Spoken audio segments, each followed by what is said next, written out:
الحمدللہ رب العالمین والصلاة والسلام علی خاتم النبیین وعلی آلہ واصحابہ اجمعین اما بعد۔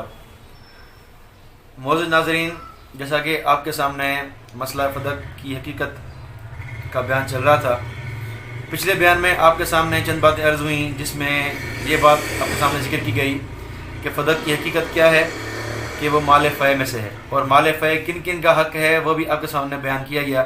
اس کے بعد آپ کے سامنے یہ بیان کیا گیا کہ فدق آپ صلی اللہ علیہ وسلم کی ذاتی ملکیت نہیں تھی، بلکہ آپ صلی اللہ علیہ وسلم بطور متولی اس کو سنبھال رہے تھے۔ اور چوتھی بات آپ کے سامنے یہ بیان ہوئی کہ نبی پاک صلی اللہ علیہ وسلم کے بعد فدق کن کے پاس جائے گا، کون اس کا سنبھالنے والا ہوگا۔ یہ بیان ہوا آپ کے سامنے کہ نبی کے بعد ان کے نائبین اور خلفاء اس کو سنبھالیں گے، ٹھیک ہے۔ اب آتے ہیں آپ کے سامنے آج جو شیعوں کا دعویٰ ہے فدق کے حوالے سے۔ شیعہ تو ایک دعویٰ یہ کرتے ہیں کہ نبی پاک صلی اللہ علیہ وسلم نے سیدہ فاطمہ کو ہبا کیا تھا، بطور گفٹ ان کو تحفہ دیا تھا۔ پھر جب سیدنا ابو بکر صدیق نے اس ٹھکرا دیا ہبے والی دعوے کو اور ان کے گواہوں کو ٹھکرا دیا، تو سیدہ نے کیا کیا، دعویٰ کیا میراث کا، کہ یہ میرے ابو کی میراث ہے، ٹھیک ہے جی۔ جیسا کہ میراث العقول جلد نمبر 5 صفحہ 331 پہ ملا باقر مجلسی نے بات لکھی ہے، وقت وہبہ لفاطمہ، کہ نبی پاک صلی اللہ علیہ وسلم نے اس کو حضرت فاطمہ کو گفٹ کیا تھا۔ پھر آگے کہتا ہے ثم ادعتها علی وجہ المیراث تنزلا، جب اس کا انکار کیا گیا ہبے کا اور گواہیاں ٹھکرا دی گئیں بقول شیعوں کے، تو حضرت فاطمہ نے کیا کیا، میراث کا دعویٰ کیا، ٹھیک ہے۔ تو پہلے ہبا کا دعویٰ ہوا، پھر میراث کا دعویٰ ہوا۔ حالانکہ ہبا اور میراث دونوں الگ چیز متضاد ہیں، یا ہبا ہوگا یا میراث ہوگا۔ اگر کسی نے گفٹ کر لی تو وہ اس کی ملکیت سے نکل گئی، وہ اب اس کی چلی کی ملکیت میں جس کو گفٹ کیا گیا ہے۔ اور میراث کہتے ہیں کہ مرتے دم تک اس کی باس رہا ہو، پھر اس کی ورثاء میں تقسیم ہو، ٹھیک ہے۔ تو دونوں برعکس ہیں، لیکن شیعہ بہانہ کرتے ہیں کہ پہلے ہبا کا دعویٰ ہوا، پھر جھٹلا دیا گیا، اس کے بعد میراث کا دعویٰ ہوا۔ لیکن آئیں اسی کا رد ہم انہی سے کرتے ہیں، انہی کے بک سے کرتے ہیں، اور سیدہ فاطمہ سے ہی کرتے ہیں، علی دونوں سے رد کرتے ہیں اس دعویٰ کا۔ ان کی کتاب ہے الحجات ورثی جلد نمبر اول صفحہ 117۔ واضح موجود ہے کہ سیدہ فاطمہ رضی اللہ تعالیٰ عنہ جب سیدنا ابو بکر صدیق کے پاس گئیں اور کہا کہ لما تمنعونی میراثی من ابی، کہ تم میری ابو کی میراث کیوں منع کر رہے ہو۔ پہلے کیا بات کی کہ میری میراث تم کیوں روک رہے ہو۔ پھر آگے وَأَخْرَجْتَ وَكِيلِي مِنْ فَدَقَ، اور تم نے میرے وکلاء کو جو فدق پر تھے تو ان کو نکال دیا ہے۔ وَقَدْ جَعَلَهَا لِي رسول اللہ صلی اللہ علیہ وسلم بِأَمْرِ اللہ تعالیٰ، اور فدق کو میرے ابو نے میرے لیے بنایا تھا، مجھے خاص گفٹ کیا تھا۔ یعنی پہلے دعویٰ بقول ان کے میراث کا ہوا، پھر ہبا کا ہوا۔ اب خود کتاب بھی نہیں کی ہے اور قول فاطمہ رضی اللہ عنہا کا ہے کہ پہلے دعویٰ میراث کا ہوا، پھر ہبے کا ہوا۔ اب شیعہ یہ بات کرتے ہیں کہ نہیں پہلے ہبا ہوا پھر میراث ہوا، لیکن جہاں اس کا رد ہو رہا ہے کہ نہیں پہلے میراث پھر ہبا ہوا۔ تو اب شیعہ فیصلہ کریں کہ آپ کس یہ مسئلے پھنسے ہوئے ہیں، کیا آپ کہنا چاہتے ہیں، آپ کی کتب میں کیا لکھا ہوا ہے، یہ آپ خود فیصلہ کریں۔ اور یہی بات الحجات ورثی جلد نمبر 1 صفحہ 119 سیدنا علی سے یہ بات منقول ہے کہ فاطمہ نے میرا دعویٰ میراث کیا، پھر ہبا کا دعویٰ کیا۔ تو آپ خود پریشان ہیں، شیعہ مطلب بہت پریشان ہے اس مسئلے میں، ہر مسئلے میں پریشان ہے۔ اب آگے چلیں، اب آتے ہیں ہبا کی طرف، کہ ہبا کی روایت جو شیعہ پیش کرتے ہیں، اقوالات پیش کرتے ہیں کتب اہل سنت سے، ان کا ہم تحقیقی جائزہ لیں گے انشاءاللہ، کہ سیدہ فاطمہ کو نبی نے گفٹ کیا تھا فدق اپنی زندگی میں یا نہیں کیا تھا۔ سب سے پہلی روایت ہم آتے ہیں طبقات ابن سعد، اس میں سے شیعہ ایک روایت پیش کرتے ہیں کہ جاءتنی ام الایمن، کہ ام ایمن آئی اور کہا فاطمہ کو فاخبرتنی انہ آتانی فدق، کہ نبی پاک صلی اللہ علیہ وسلم نے کیا فاطمہ کو فدق دے دیا تھا، گفٹ کر دیا تھا، ٹھیک ہے۔ یہ روایت ایک موجود ہے وہاں طبقات ابن سعد میں۔ سب سے پہلی بات اس میں دیکھیں، اس میں ایک راوی ہے محمد بن عمر الواقدی، یہ واقدی راوی ہے، اور واقدی کے بارے میں آپ دیکھیں میزان الاعتدال جلد نمبر 3 صفحہ 663 اور تہذیب التہذیب جلد نمبر 9 دیکھیں، آپ واضح لکھا ہوا ہے کہ یہ کذاب تھا، جھوٹا تھا، سخت ضعیف راوی ہے، متروک الحدیث ہے، یضع الحدیث، حدیث گھڑتا تھا یہ۔ تو ایسا راوی جو جھوٹا ہو، حدیث گھڑنے والا ہو، اس کی روایت قابل قبول نہیں ہوگی۔ تو پہلی روایت طبقات ابن سعد کی، اس میں یہ راوی ہے الواقدی جو قابل قبول نہیں ہے۔ اب آگے چلیں، دوسری روایت ہے انصاب الاشراف سے پیش کرتے ہیں، علامہ بلازی رحمۃ اللہ علیہ کی ہے۔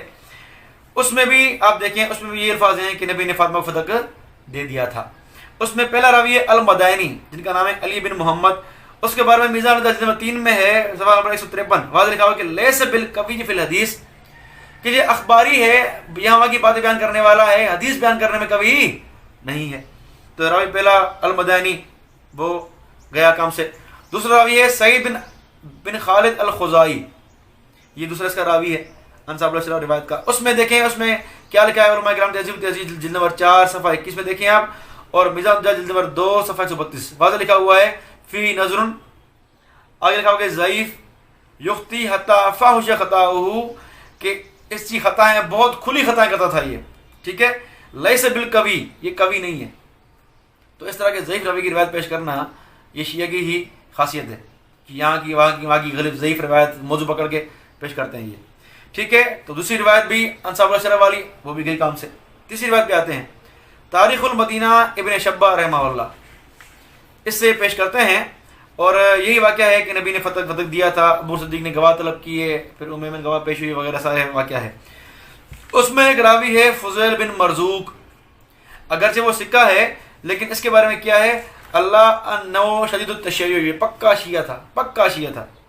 وکان فی تشیع، اس میں شیعت بری ہوئی تھی، ٹھیک ہے. یہ تہذیب تہذیب نمبر 8 صفحہ 300 پہ لکھی ہوئی ہے، ٹھیک ہے. تو پہلا راوی کیا ہوا اس کا، یہ شیعہ راوی ہوا. دوسری بات محمد بن عبداللہ بن زبیر، یہ بھی اس کا راوی ہے. اس کے بارے میں کیا ہے کوفیون سکتون یتشیع، یہ کوفہ تھا، کوفہ کا سکہ تھا لیکن شیعہ تھا یہ، ٹھیک ہے. یہ بات لکھی تہذیب تہذیب میں.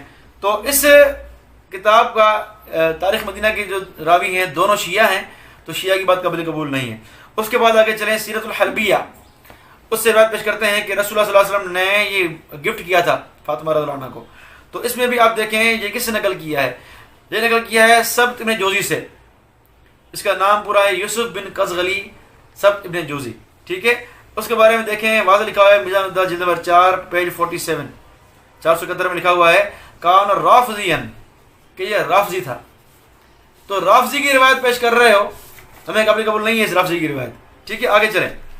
اس کے بعد یہ مشہور روایت پیش کرتے ہیں کہ جب قرآن کی آیت نازل ہوئی کہ اپنے رشتہ دار کو ان کا حق دو، ٹھیک ہے. تو کہتے ہیں کہ جب یہ آیت نازل ہوئی دعا رسول اللہ صلی اللہ علیہ وسلم فاطمہ فآتاها فدق، جب آیت نازل ہوئی تو آپ صلی اللہ علیہ وسلم نے فاطمہ کو بلایا اور فدق ان کو دے دیا. یہ پیش کرتے ہیں تفسیر در منصور سے اور ابو یالا سے، ٹھیک ہے. تو اس کے بارے میں دیکھیں اس میں راوی ہے عطیہ اوفی، عطیہ اوفی راوی ہے، وہ بھی کیا ہے، وہ بھی شیعہ راوی ہے. آپ دیکھیں اس کا تذکرہ میزان دال جلد نمبر 4 صفحہ نمبر 79 80 دیکھیں، واضح لکھا ہوا ہے کان تشیع، یہ شیعہ راوی تھا، ٹھیک ہے. اور تہذیب تہذیب میں کیا لکھا ہوا ہے کان یعد من شیعۃ اہل الکوفہ، یہ اہل کوفہ میں شیعہ کے شمار تھا، یہ کوفی شیعہ میں اس کا شمار تھا. تو عطیہ اوفی بھی شیعہ ہے، اس کی روایت قابل قبول نہیں ہے. اب آئیں اگلی کتاب، ایک کتاب ہے بلاغات النساء. اس سے یہ خطبہ پیش کرتے ہیں کہ بھی فاطمہ نے خطبہ دیا سیدنا ابو صدیق کے سامنے، ٹھیک ہے. تو سب سے پہلی بات آپ یہ دیکھیں کہ اس روایت کا لکھنے والا ہے جو راوی ہے وہ ہے ابو الفضل، جس کا نام ہے احمد بن ابو طاہر. یہ ایک اس کی کہیں توثیق موجود نہیں ہے. آپ کتب کھول کے دیکھیں اسماء الرجال کی تاریخ کی کہیں توثیق موجود ہے ہی نہیں. اس کو نہ بھی لکھا ہے، اخباری لکھا ہے، حدیث بیان کرنے کی کوئی اس میں بات ہی نہیں ہے، اور نہ اس کا توثیق بھی نہیں ہے اس کی، ٹھیک ہے. دوسری بات یہ ہے کہ یہ پیدا ہوا 204 میں اور اس کا انتقال ہوا 280 میں، اور یہ روایت کر رہا ہے یہ فدق والی بات کس سے کر رہا ہے، زید بن علی بن حسین سے، جس کی وفات ہوئی ہے 122 میں، یعنی تقریباً 80 سال پہلے جو وفات ہوئی ہے زید بن علی کی، اس سے روایت کر رہا ہے. اس کا حال تو دیکھیں. تو 80 سال پہلے جو وفات ہوئی ہے زید بن علی بن حسین کی، اس سے روایت کر رہا ہے. تو یہ ایک جو ہے وہ عجیب و غریب بات ہے کہ جو پہلے گزر چکا ہے اس سے روایت کر رہا ہے.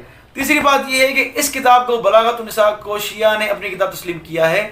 الذریعہ جلد نمبر 3 صفحہ 142 میں لکھا ہوا ہے، ٹھیک ہے، کہ بلاغت النساء کو انہوں نے اپنی کتب میں شمار کیا ہوا ہے. تو ایسی کتب پیش کر رہے ہیں جو شیعہ کتاب ہے، اور ایسی روایت پیش کر رہے ہیں جو شیعہ راوی ہیں، ٹھیک ہے جی. تو ایسی روایت قابل قبول نہیں ہے. اچھا جی، یہ آپ کے سامنے ہم نے باتیں پیش کی. اب شاید کوئی سوال کرے اور اعتراض کرے کہ بھائی شیعہ تو تمہارے نزدیک سکہ ہیں، شیعہ بخاری میں بھی، شیعہ مسلم میں بھی ہیں، شیعہ یہاں بھی ہیں، شیعہ وہاں بھی ہیں، تو شیعہ جرح نہیں ہے. شیعہ ہونا کیا ہے، جرح نہیں ہے. تو اکثر شیعہ یہ بات کرتے ہیں. تو ہم نے بھی کبھی نہیں کہا کہ شیعت جرح ہے، ہم بھی کبھی نہیں کہتے کہ شیعت جرح ہے. ہاں، یہ اصول محدثین کے نزدیک مسلم اصول ہے کہ اگر کوئی بدعتی راوی اپنی تائید میں روایت کرے تو روایت قابل قبول نہیں ہوگی. تو یہ شیعہ راوی ہیں، اپنی مذہب کی تائید میں روایت کر رہے ہیں، تو یہ روایت قابل قبول نہیں ہے.